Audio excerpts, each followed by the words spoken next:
আসসালামু আলাইকুম। আমার নাম তাইজিন রহমান। কেমন আছো তোমরা? আমি খুব ভালো আছি, আলহামদুলিল্লাহ।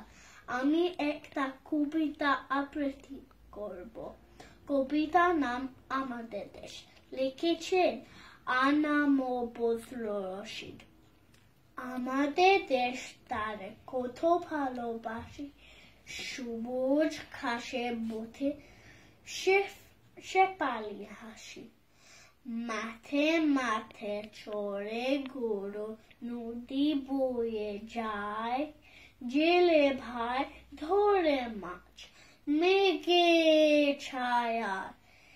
রাখাল বাজায় বাঁশি, কেটে যায় বেলা, চাষাফাই করে চাষ, কাজে নেই হেলা। সোনার ফসল ফলে, ক্ষেত ভরা ধান, সকলে মুখে হাসি, গান আর গান। ধন্যবাদ।